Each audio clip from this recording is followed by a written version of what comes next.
Andhra Pradesh bar council ఎన్నికలు శుక్రవారం ప్రశాంతంగా జరిగాయి. న్యాయవాదుల కోలాహలంతో ఆంధ్రప్రదేశ్లో న్యాయస్థానాలు సందడిగా కనిపించాయి. వేలాది న్యాయవాదులు వారి పోటీదారులకు మద్దతుగా ప్రచారాలు సాగించడం, ఓటింగ్కు భారీగా విచ్చేయడంతో ఈ ఎన్నికలకు ప్రాధాన్యత సంతరించుకుంది. రాష్ట్రంలో 25 మంది సభ్యుల ఎన్నికకు 149 పోలింగ్ కేంద్రాల నుంచి 143 మంది న్యాయవాదులు పోటీ చేయడం విశేషం. ఆంధ్రప్రదేశ్ హైకోర్టు మాజీ న్యాయమూర్తి ఏవి శేషసాయి ఎన్నికల రిటర్నింగ్ అధికారిగా వ్యవహరించారు. ఆంధ్రప్రదేశ్ బార్ కౌన్సిల్ జాబితాలో 61,000 మంది పైగానే న్యాయవాదులు నమోదు చేసుకున్నారు. ఇందులో 40,000 మంది న్యాయవాదులను ఓటింగ్కు అర్హులుగా ప్రకటించారు. ఆంధ్రప్రదేశ్లో పేరొందిన విశాఖ జిల్లా న్యాయస్థానం నుంచి 23 మంది న్యాయవాదులు పోటీ చేశారు.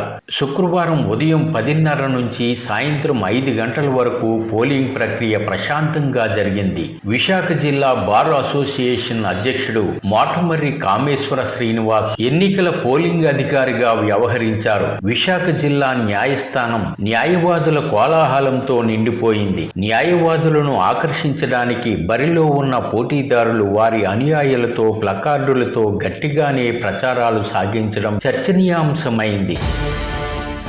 ఓటింగ్లో పాల్గొనడానికి వేలాదిగా న్యాయవాదులు ఆసక్తి చూపించారు. దేశవ్యాప్త ఎన్నికల్లో భాగంగా ఇది సుప్రీంకోర్టు ఏర్పాటు చేసిన హైపవర్ కమిటీ పర్యవేక్షణలో జరుగుతున్న ఎన్నికలు కావడంతో ప్రాధాన్యత కనిపించింది. ఆంధ్రప్రదేశ్ బార్ కౌన్సిల్ సభ్యులుగా పోటీలో ఊహించని రీతిలో న్యాయవాదులు పోటీలోకి దిగారు. ఇందులో మహా పేరొందిన సీనియర్ న్యాయవాదులు కూడా ఉన్నారు. శుక్రవారం సాయంత్రానికి పోలింగ్ ప్రక్రియ విజయవంతంగా పూర్తయింది.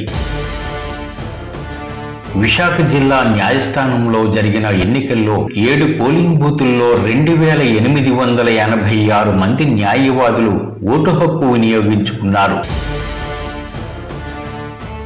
విశాఖలో వేలాది మంది పోలింగ్కు విచ్చేసినా ఎక్కడా ఎలాంటి శాంతి భద్రతల సమస్యలు రానియకుండా పోలింగ్ అధికారి మోటమర్రి కామేశ్వర శ్రీనివాస్ జాగ్రత్తలు తీసుకున్నారని న్యాయవాదులు హర్షం వ్యక్తం చేశారు. భారీ ఎత్తున పోలీసు బలగాలు ఇక్కడ పనిచేశాయి. ఈ ఎన్నికల ఫలితాలు ఉత్కంఠ రేపుతున్నాయి.